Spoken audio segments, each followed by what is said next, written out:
tensions in the UN maintained area in South America, economic recession, and just sheer chaos. This one's gonna be fun.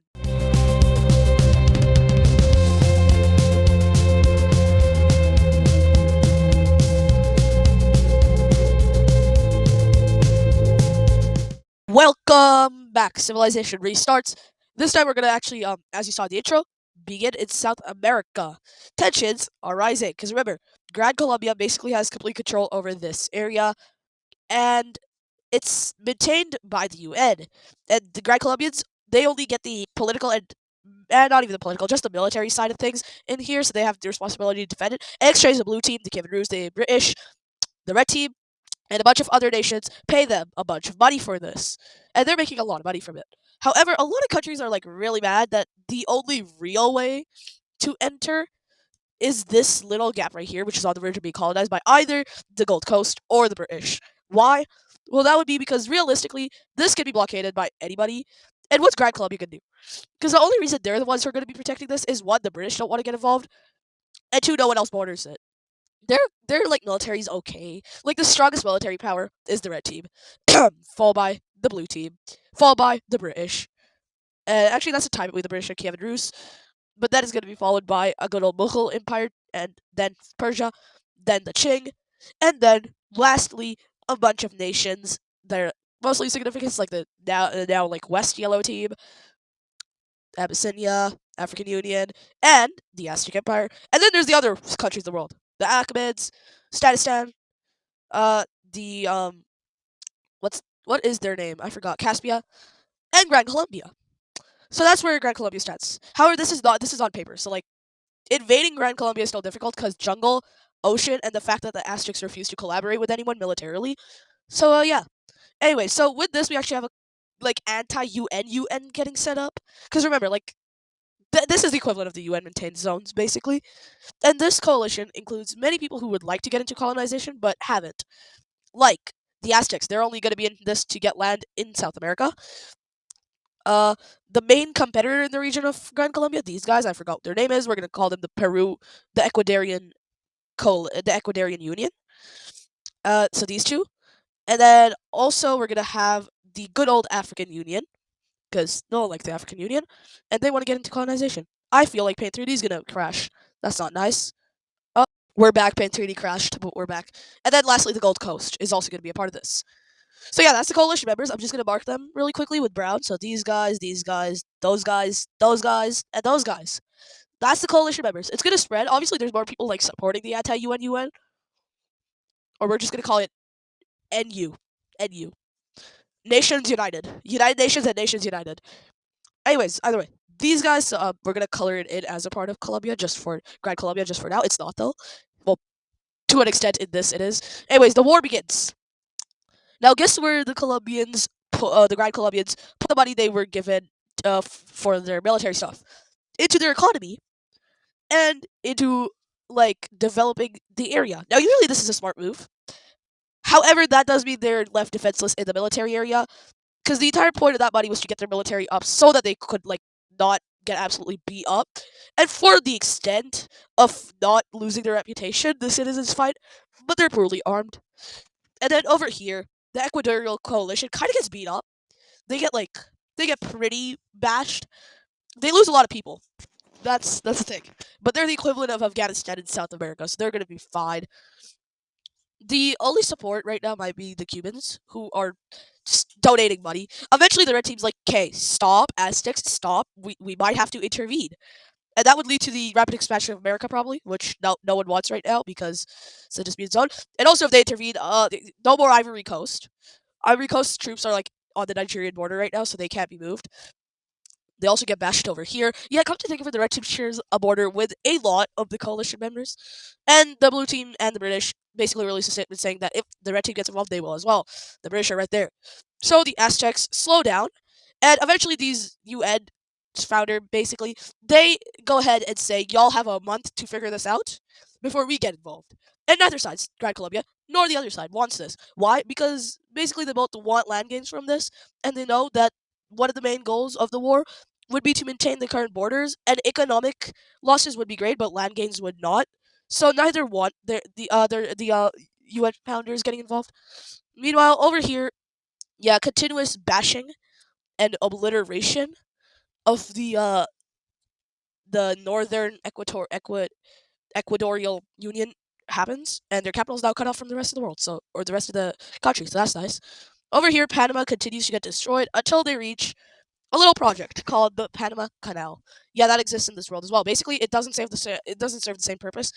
It's actually supposed to transform to a lake to like power fields and irrigate land, but it's failed, and now it's just being maintained as a research site because they found precious gems there called gold and diamonds.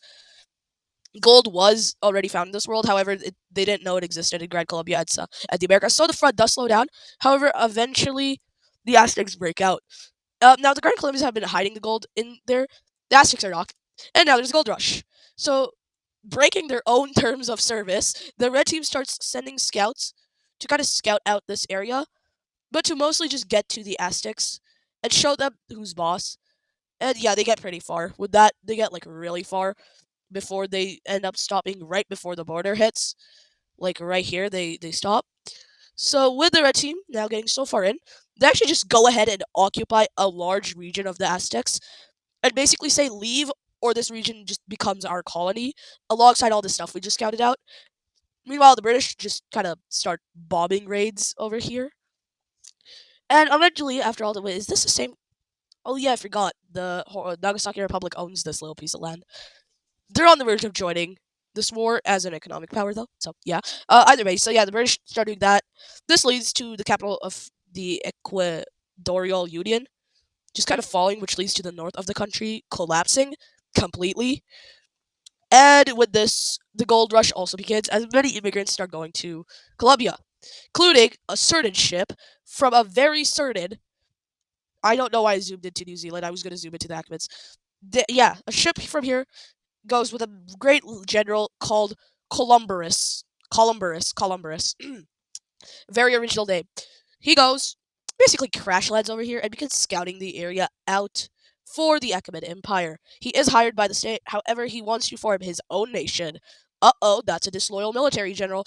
It's not to say he's not loyal to his own country, but he does want to form his own country as well, alongside the Achaemenid Republic. And eventually, my man, he travels. Eventually, he just leaves this area. He goes back, goes to the British. They deport him over here because they think he's from there. And he begins a small like recruitment camp of people who would want an independent nation out of the Gold Coast African colony. So that's going to be fun to look at in a little bit. Over here, the Aztecs are beginning to get pushed back because now they need to start basically fighting a two-front war because they need to make sure that the red team doesn't completely catch them off guard. So yeah, they push over there. They get pushed. Uh, Gran Colombia doesn't push. They actually leave this land because they want only the economic benefits from this. With this, we have a peace treaty. So let me drop the peace treaty. Okay, let's do this. Okay, so that's a disputed area. We're gonna have to look at that a little bit. But starting over here, Aztecs make a little bit of grain. They make a little bit of grain. That would explain a lot of the population crisis, but no, I'm joking. And then the Grand Colombians, they take a huge chunk of land, well, economic land. That's actually useful, and then claim this because neither side could figure out what to do with this land. At the end of the war, the occupants were these guys militarily, but the population was in favor of joining Grand Colombia in the peace treaty, so both sides claim it. But right now, military positioning is by the Equatorial Republic or Equatorial Union in there. Meanwhile, over here, the red team actually does colonize a bit of the land they scouted out, like this little panhandle. The border like used to look something like that. So they good chunk. They returned their occupied land economically. Now the Aztecs have to pay taxes, or well, not taxes. Basically, they have to pay like 10%, 5% of what would normally be paid to the Grand Colombians for defense of this for the next 30 years. It doesn't seem like a lot, but then you realize this is the greatest global economic powers in the history of the world that pay this. So for a medium country like the Aztecs, this is gonna destroy their economy. The economically over here, these guys just have to pay a lot of war reparations, $2 trillion worth. Their GDP is only like 4 trillion, so that's half of their GDP.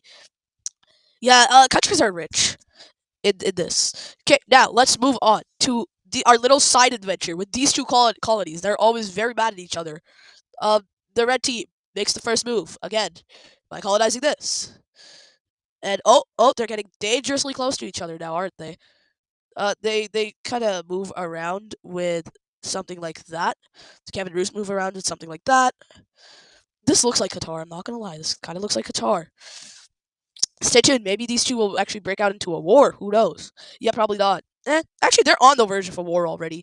Like, it's one upsetting thing, and then war. So now, during this colonization, because of some confusion, a red team boy actually gets lost, and he goes here. And he's shot and killed because he crosses the border, and he's from the red team. He's wearing traditional red team clothes. And the mayor of this little colony, or the equivalent of a mayor, is like, yo, what, bruh? He's a 16-year-old child. And they're like, too bad, shouldn't have crossed the border. Too bad, so sad. I will literally declare war on you if you make another move. And the red team just goes over here, and they blow up, well, catapult, because bombs don't exist. They catapult and kill a bunch of the wildlife in this area, which is like the main fishing area for the Kevin Roos's colony. So yeah, both are kind of mad at each other. Economic recession time, the blue team, they basically crash as their main gold was coming from the entire continent of Australia, the only reason they colonized it, and India. They kind of got rid of the gold in India because, one, consuming, two, war. The gold in Australia, though, it lasted quite a bit, but now it's done. And that's not very nice. So they start seeing, like their economy was like this. It was rising. They had some ups and downs. They had one big spike when they won that little war. Then they had that big down when they got destroyed by the red team. Then they went up again, a little bit down. Then they started colonization, skyrocketed, and now it's kind of going down, very fast, very steadily and fast. So they're kind of scared. They might not be a world power. Wait a minute. Wait, hold up. Redo that. How the hell did it go backwards? Okay, well, ignore that. Um, Same with the British. They have wasted so much on their military, they officially can't pay their government workers, who now go on strike. This is the first strike in world history, so blame the British. All managers that watch my videos, blame the British for your workers striking. Don't. I'm kidding. Yeah, but uh, that's not gonna go well. Then the red team, they're always having something bad. Oh, succession crisis. That's nice. Yeah, the kids. The son of the king, who the king had very unwillingly. Basically, the king didn't want a child, but then he realized there was no other person to give the crown to, so he got a child. He didn't want one. He liked his child. Guess who was taking a trip to Carthage and France, all across the country, and got killed? His child. His child was shot and assassinated in a little wagon. That reminds me of a very certain Ferdinand in Serbia. Anyway, that, oh my god, what happened? That basically leads to another civil war.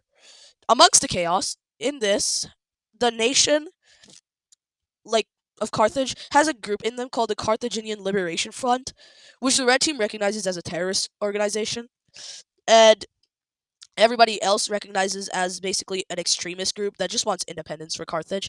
Either way, they're the ones whose man shot the child, and so every territory that they mostly had influence and control in, they liberate and now declare war on and get declared war on by the king. Succession crisis also, because the king is rapidly approaching 90 years old, and the average lifespan is 86.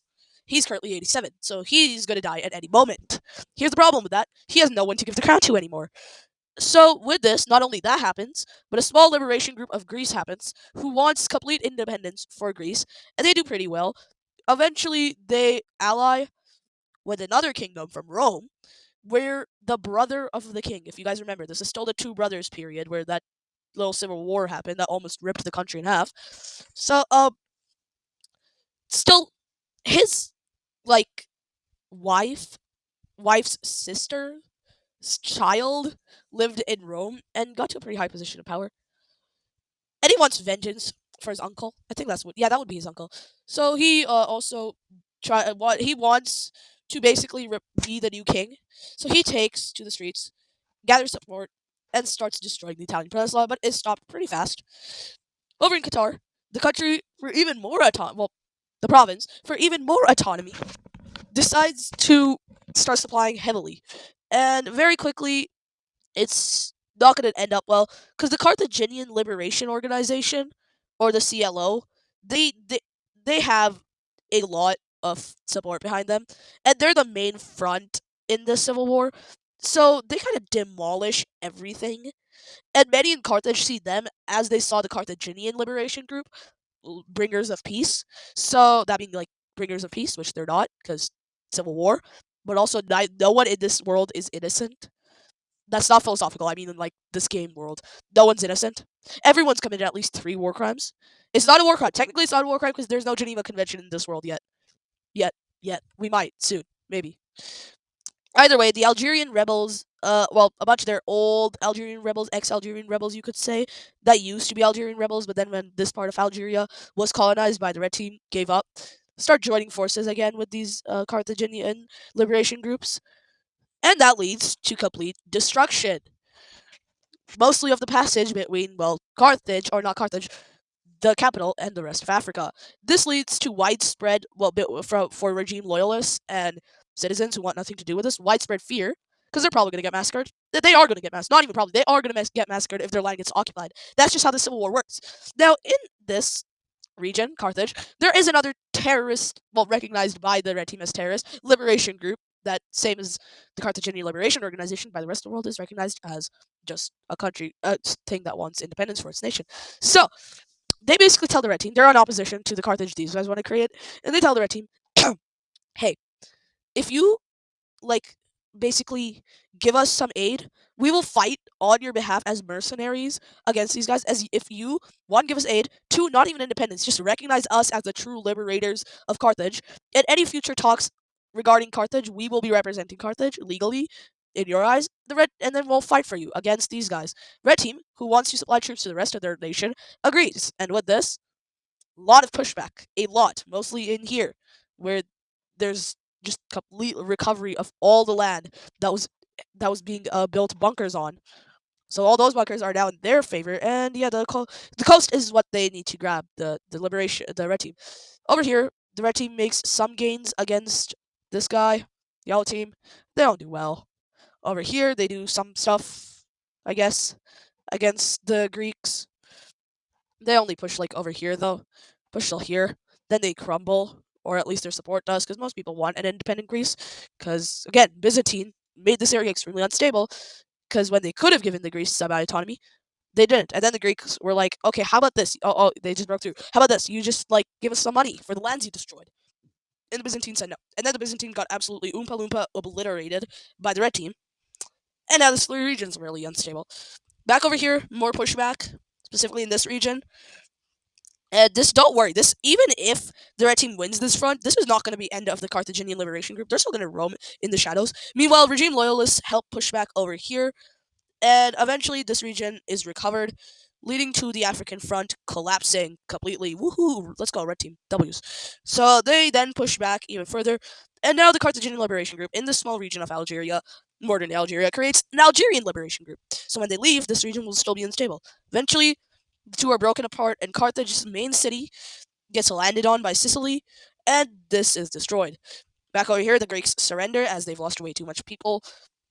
And over here, Sicily makes another move, or the Sicilian general makes another move to recapture most of this land. Now, this man is a complete regime loyalist. He loves the king mostly because the king saved his family from the king's brother's rule during the Two Brothers Civil War. So that's nice. Anyway, continue push. He's actually now promoted to just the main guy who runs the Italian province. Because remember, the Italian province was for the king's child, who's now dead. So, that was the only purpose. So the king's child could have practice when he owned the entire nation. Because, yeah. So Rome is eventually captured by more forces from northern Italy, alongside the rest of the coast. And this last thing is wiped out. So, another victory for the red team, Civil War wise. Now here's the peace treaty. That brother, that cousin, and the entire bloodline related to him that doesn't go to the brother's side are all killed, jailed, or deported to Caspia, where so the brother's actually hiding in Persia. The red team basically says to Persia, if these people enter in from Caspia to Persia, the entire red team will declare war on Persia and the Persian leader as an individual, and obliterate the nation with the worst technologies, the most human right violation. Actually, that's normal for the red team. The most horrible technologies catapult. That's literally the equivalent of chemical weapons in this world because there's no counter to it right now on the Persian forces. And Persia says, "We're fortifying this border, don't you worry." The red team is very worried. With this, economic downfall happens everywhere across the world as the red team, to mourn the death of the king of the prince, shuts down trade as well as ports. Yeah, to them it's like a 5 month, a year period to reconcile. To the rest of the world, it's hell on earth because not only does the red team own the Suez, they also own the Gibraltar and the Bosphorus Straits, and they have immense like control over this strait because there are boats there. But those boats return home, which means pirates now take over this region, which means the blue team has to step in. And the blue team refuses to shut this thing down, which means people are now paying taxes for absolutely nothing. Because ships who didn't hear the news yet, because there's no telephones, go through this, pay a lot of taxes, get up here, and then they have to go back because they realize that this shut down. And then they have to pay even more taxes. The colonies of the red team are starving because no trade means no like imports of food, and they have more population than Arab like land that they can farm on because they don't have enough farmland there. They get their food from mainland red team, and then the Kievan Rus they rely on bullying this random nation over here. I forgot the name of to get their trade through the sea. But the red team blockaded that, and all the other ways over here, and none of their traders go from here because they're mostly from Africa and from Asia. So yeah, the world's economy is getting absolutely obliterated. Anyways, that's gonna be the end of this video. This video is very like economically focused, so I hope you guys enjoyed that. If you got bored, my bad. If you like the video, subscribe. If you don't like the video, subscribe. Like, subscribe, do all the good stuff. Go watch another video. Go watch another video of Fortnite. I make Fortnite videos again. Go watch another video of Roblox. I make Roblox videos. The last video was a Roblox video. Go watch this last Civilization Restarts video. If you're just being new to the series, go check out the whole series. I have a playlist. Playlist is which this video is included in as well. So yeah, with that, bye bye. If you want some video recommendations, check the description. There should be a bunch of video recommendations. With that, bye bye. Go binge watch all my